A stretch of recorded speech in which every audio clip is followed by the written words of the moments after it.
जून का आखिरी हफ्ता था। हवा में नमी थी और घातमपुर गांव में एक अजीब सी बेचैनी घुरी हुई थी। ये गांव कानपुर जिले के पास बसा है, छोटा, शांत, लेकिन हर शांत जगह के नीचे कुछ न कुछ छुपा हुआ होता है। उसी घातमपुर में उस रात कुछ ऐसा हुआ जिसे सुनने के बाद तुम शायद अगली बारिश में अकेले बाहर निकलने से डरोगे। रोज का ड्रामा है यार। शाम होते ही बत्ती गुल हो जाती है। आज शैलेंद्र चाचा भी नहीं आए अभी तक। उनके बिना तो रात अधूरी लगती है। मजाक मत करो, वो कहानियां नहीं हैं, वो घटनाएं हैं, सच में घटी हुई।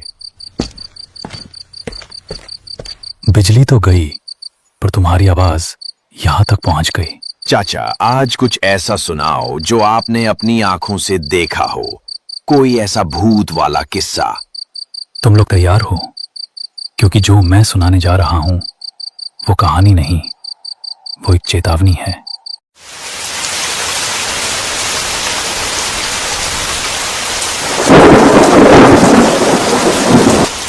बीस साल पहले की बात है।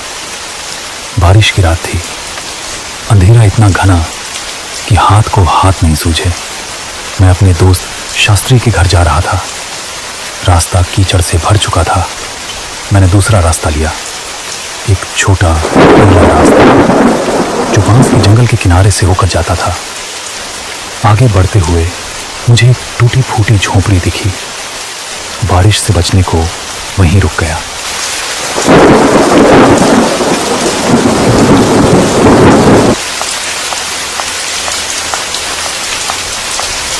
भाई साहब, थोड़ी जगह है वहां, बचा लीजिए इस बारिश से।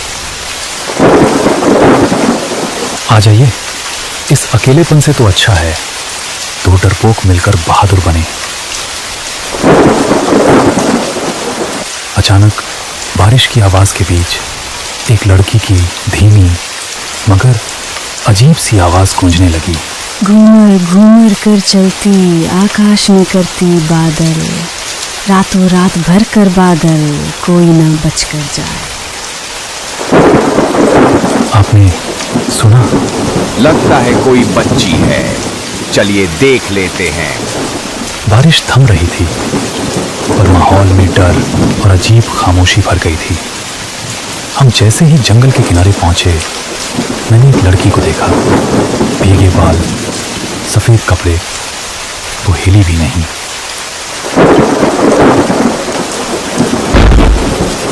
चलिए, बस एक बांस ही तो गिरा है। नहीं, रुको। अगर बांस रास्ता रोके तो वो इत्तेफाक नहीं होता। हमारे बुजुर्ग कहते थे, रात के वक्त अगर कोई बांस तुम्हारा रास्ता काटे तो समझो किसी ने तुम्हें बुलावा भेजा है। बांस के पेड़ों में आत्माएं होती हैं। वो किसी को अंदर बुलाने के लिए रास्ता बनाती हैं, और जो उस रास्ते में फंस जाए वो इंसान नहीं रहता। और तभी बिजली फिर से चमकी, और जो मैंने देखा वो आदमी अब इंसान नहीं था। उसकी आंखें चमक रही थीं, चेहरा बदल गया था, और वो उसी कविता को गा रहा था। कोई ना बच कर जाए, जोर जोर से बरसों बादल। मैंने दौड़ लगा दी। पानी की बौछारें चेहरे पर चाकू की तरह लग रही थी, लेकिन एक बात तय थी, अगर उस रात में एक पल और रुकता तो आज मैं यहां बैठा ये बात नहीं कह रहा होता। चाचा, आपने उस बांस को पार क्यों नहीं किया? क्योंकि बेटा, घातमपुर में एक कहावत है, जो बांस का रास्ता रात में पार करता है वो अगली सुबह नहीं देखता। बांस का जंगल बुलाता है और फिर निगल जाता है। अगर कभी बारिश की रात तुम्हारे रास्ते पर एक बांस गिरा मिले तो उसे इत्तेफाक मत समझना।